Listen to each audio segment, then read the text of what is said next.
¿Qué tal? Sean bienvenidos a esta nueva emisión de A Votar. El día de hoy me acompaña, como siempre, Pablo Javier. Hola, ¿qué tal? ¿Cómo están? Mucho gusto de estar con ustedes otra vez. Y tenemos con un invitado muy especial, es el profesor José Antonio Crespo, del CIDE, un gran estudioso de los procesos electorales, de los procesos políticos. José Antonio, muchas gracias. ¿Qué tal? Gracias por la invitación. Pues muy bien.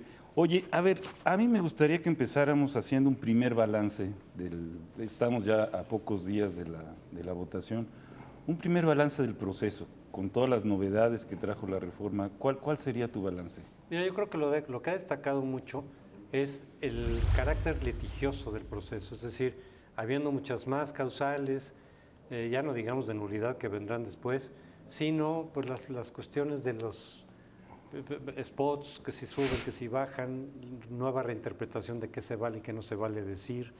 Y sobre todo ha destacado la participación del Partido Verde y la reacción de los partidos y de muchos ciudadanos de decir, oigan, pues hasta dónde se vale violar la ley. El Verde ha violado sistemáticamente la ley, no sé si gravemente, eso lo tendría que decir el INE, Claro. porque es a juicio de los consejeros del INE si la violación grave se ha cometido o no. Lo sistemático creo que no hay duda. No. La gravedad es lo que falta por discutir. Claro. Pero el hecho de que el Verde haya pasado por encima de la ley y de los mandatos de las autoridades, de detener tal campaña, de suspender esta otra campaña, de retirar espectaculares, y que no lo haya hecho, pues habla de que hay una apuesta, dadas las leyes actuales, a que el saldo sea positivo, es decir, que sea redituable violar la ley por lo menos hasta ese punto, porque aunque te pongan multas incluso tan voluminosas como de 500 millones si es que se confirma, pues la apuesta es a otras cosas, es a una ganancia política, es a ganar más puntos, desde luego, de lo que puedas ganar en condiciones normales. Y el problema es que aquí, desde mi punto de vista, si las cosas quedan así como parece ser, pues el mensaje será que es redituable violar la ley. Por lo menos en esos puntos de la publicidad, de la propaganda, de los tiempos, que puede ser redituable, y entonces será una invitación a que todos los partidos lo hagan para el 2018, si las cosas quedan como están. Ese es el problema que yo veo con esto del Verde.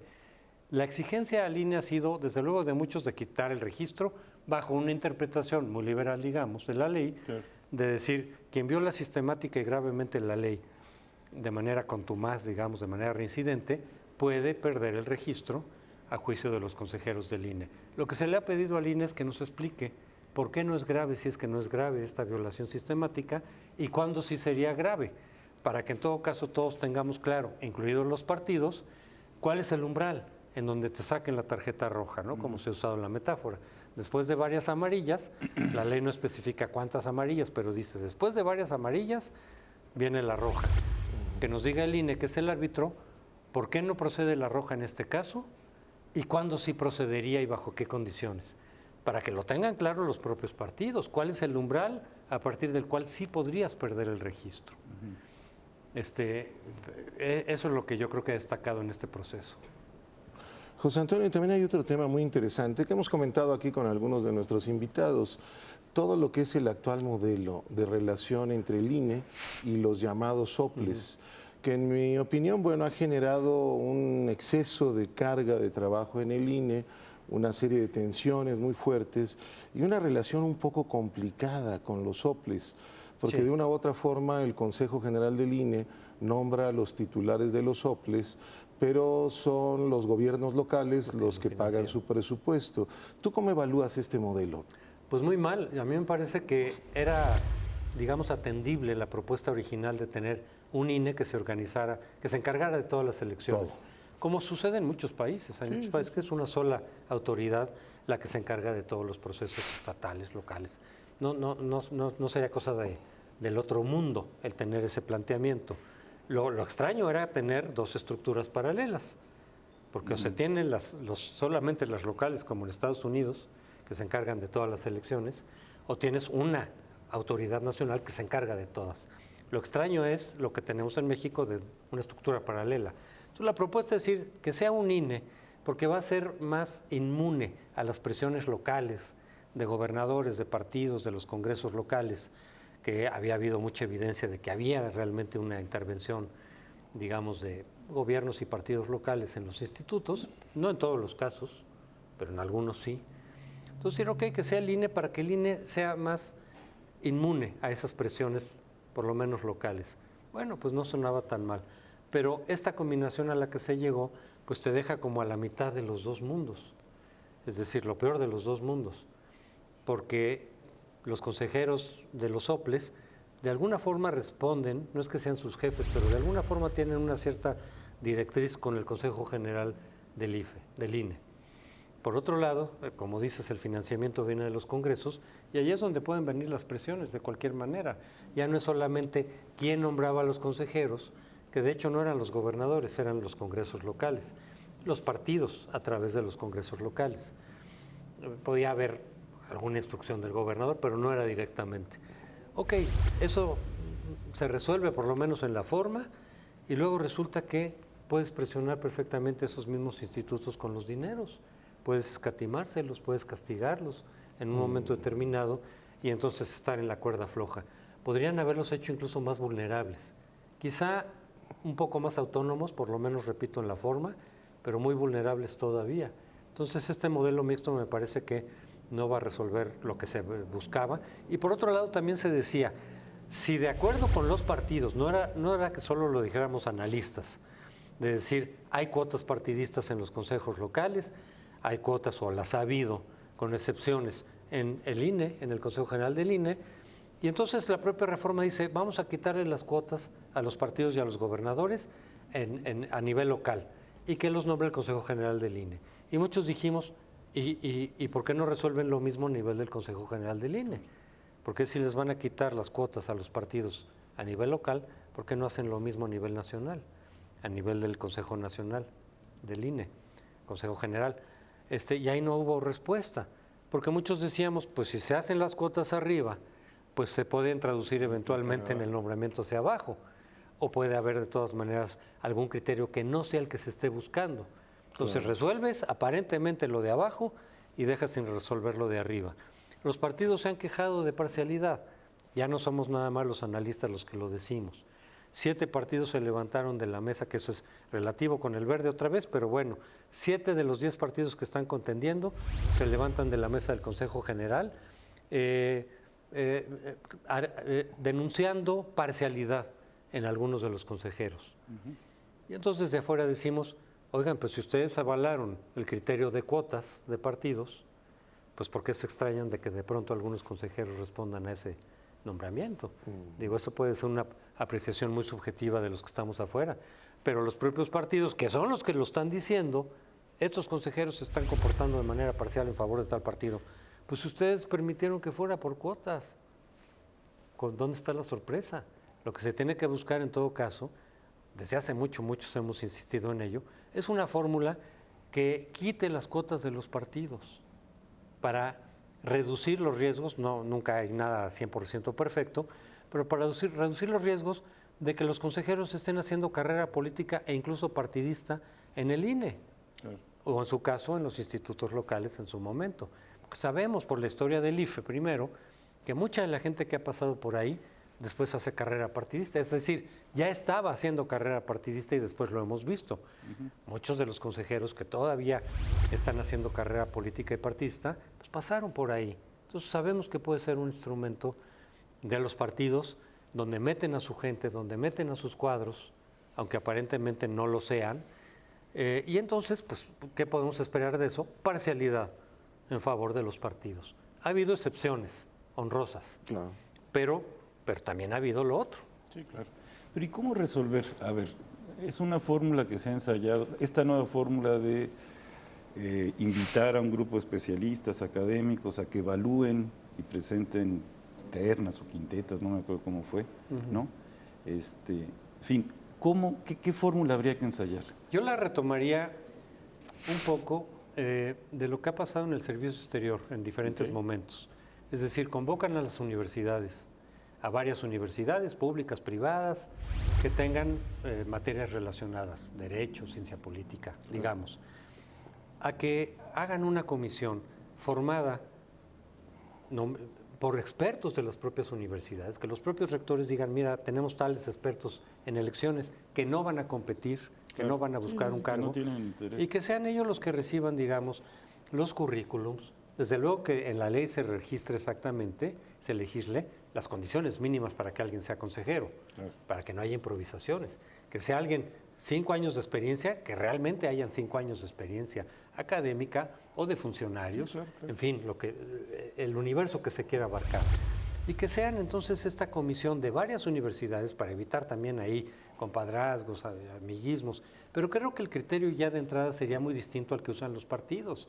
Ahí Y tú dirías que esa comisión fuera la que decidiera, no el Congreso. que fuera esa, o por lo menos que de ahí viniera un primer filtro, es decir, de aquí ya pueden escoger a quien sea, que todos van a tener una cierta garantía de conocimientos y de cierta separación de los partidos. Y creo que lo otro que se puede ganar ahí es de todas maneras que cada consejero podrá decir, a mí ningún partido me propuso aquí. Me propuso una comisión académica, me avaló el Congreso con las 2/3 partes que exige la ley, pero yo no tengo ningún compromiso con ningún partido que se sienta con derecho a decirme, oye, vota en tal sentido o en tal otro. Creo que eso ya, es decir, no es una fórmula perfecta porque no las hay.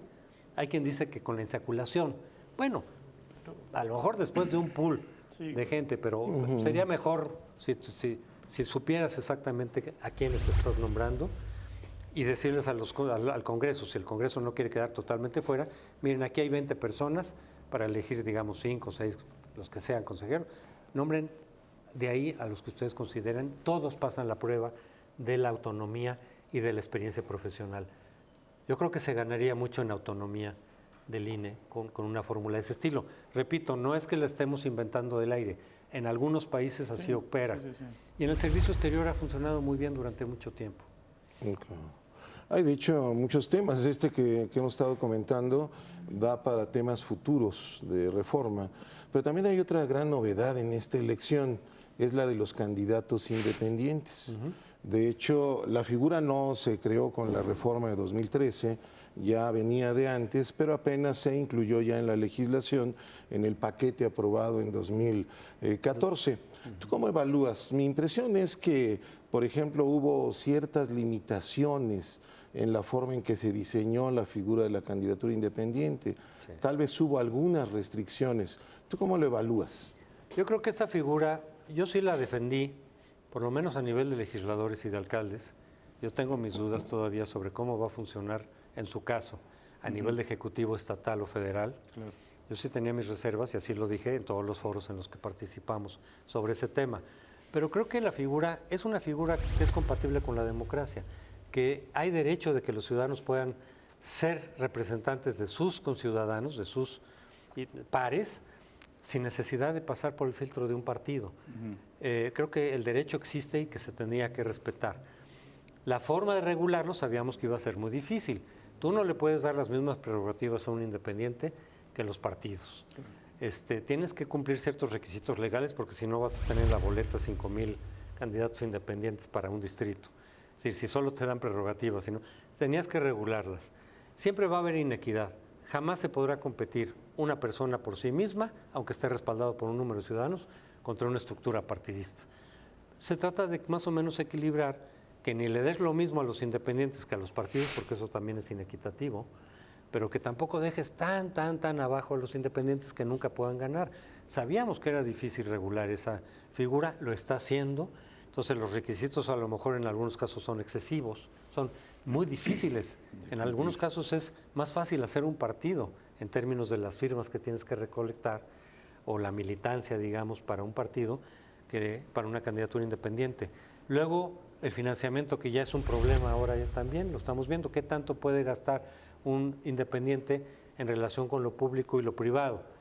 Es una fórmula distinta a los partidos porque si no se queda muy abajo, pero al permitirle más financiamiento privado, pues abre los riesgos que se quiere frenar a nivel federal, a nivel de los partidos, no federal o local, pues no es una figura fácil de resolver en términos de equidad, en términos de las oportunidades, pero creo que eso hay que seguirlo puliendo más que cuestionar la figura como tal.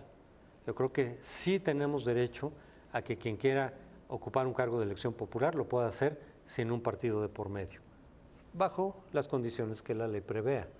Pero hay que pulir esa figura. ¿Y por qué tus dudas para cargos del Ejecutivo?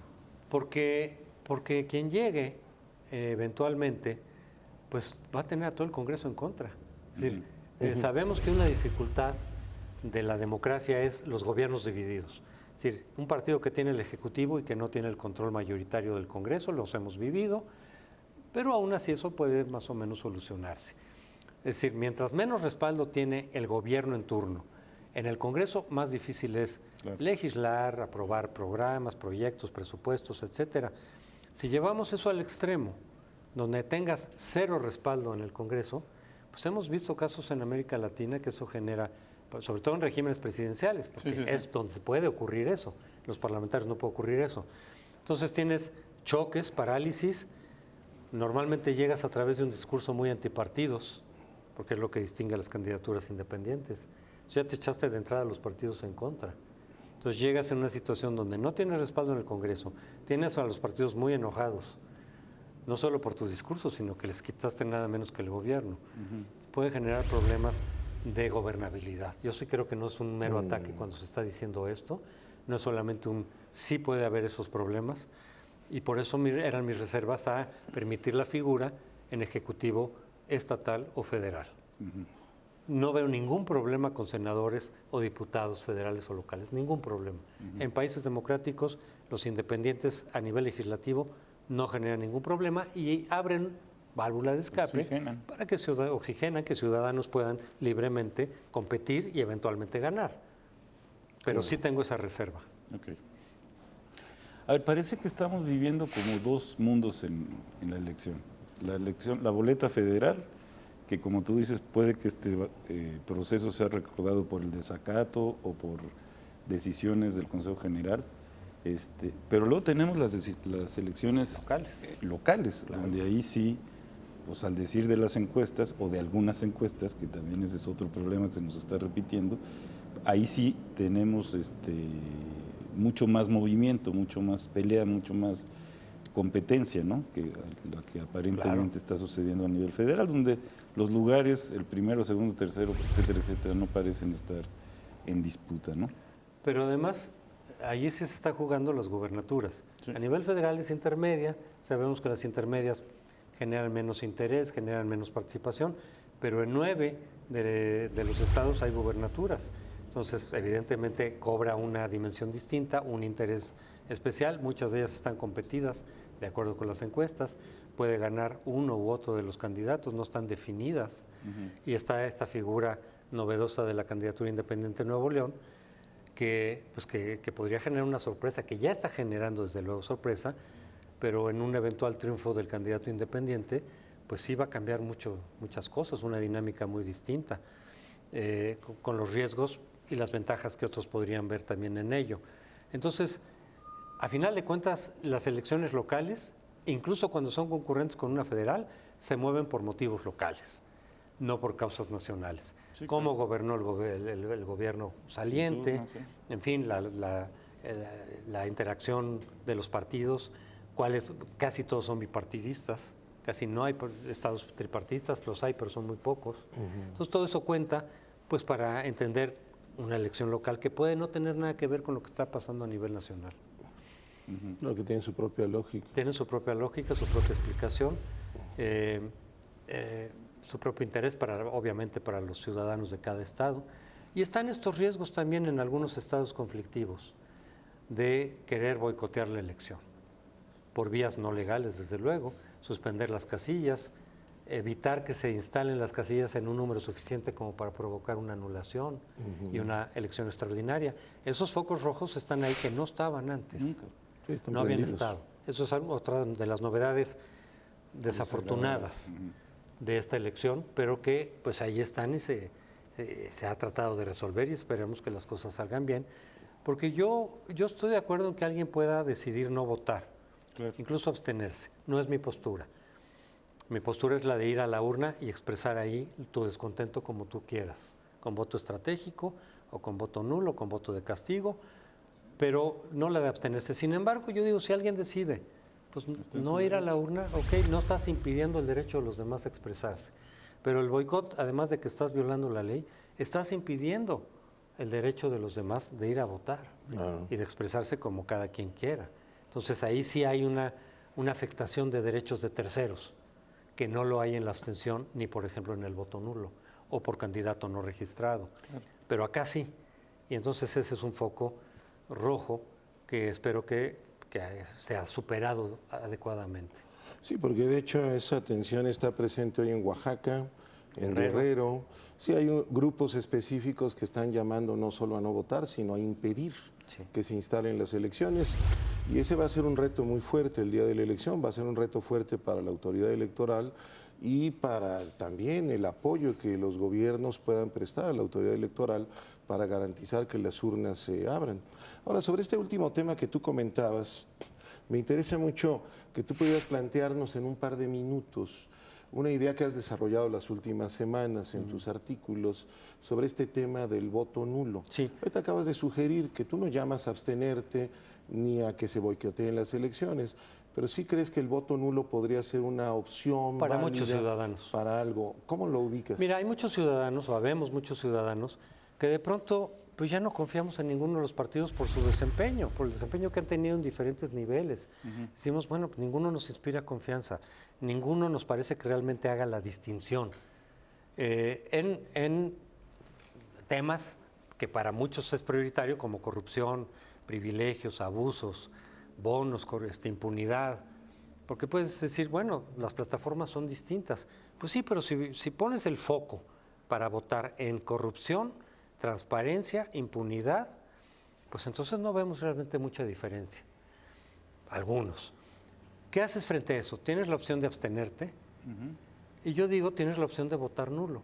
Y algunos votar por independiente también, porque también será una forma de protestar contra la partidocracia o los partidos, con sus privilegios, con su oligarquía de partidos, digamos, que decimos, sí, se pelean entre ellos los cargos a elección popular, pero tienen muchos privilegios que defienden ahí sí como un bloque. Claro. Ahí sí cierran filas para sus salarios de los legisladores elevadísimos, financiamiento, partidas secretas en el Congreso, que no rinden cuentas a nadie. En fin, esas cosas sí las defienden todos los partidos y son las que quisiéramos cambiar muchos de nosotros.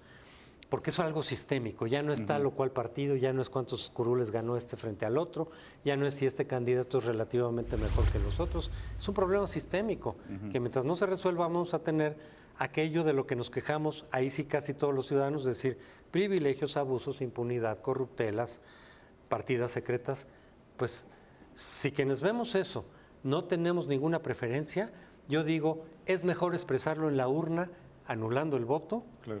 que es legal, además desde hace mucho tiempo está esa posibilidad con el candidato no registrado, que quedarte en la casa porque la abstención no se entiende, no se capta el mensaje, hay muchos motivos de abstenerse, no es patente la protesta como sí lo es el voto nulo o por candidato no registrado, o en su caso candidato independiente.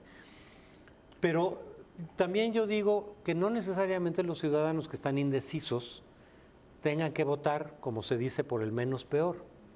Bueno, el que lo quiera hacer, ok, pero hay muchos que sienten decir, es que yo no encuentro por quién votar, ninguno me convence, en ninguno confío, pero pues tengo que votar a fuerza. Pues mi posición es decir, pues no, si ninguno realmente te convence, claro. Si no tienes confianza en ninguno, tú puedes decirles a los partidos a través de la boleta, oigan, cuiden mejor las reglas, los incentivos, porque no estoy de acuerdo con lo que están haciendo, no me convence ninguno. Puedes poner cualquier leyenda en ese sentido, pero el equivalente a lo que existe en otros países democráticos, que es el ninguno. Claro. ¿Por cuál votas? Por ninguno. ¿Y de qué, se vale? de qué volumen tendría que ser el voto nulo para generar un mandato? Yo creo para que se un mensaje que pudieran los partidos recoger. Te lo digo también por esto.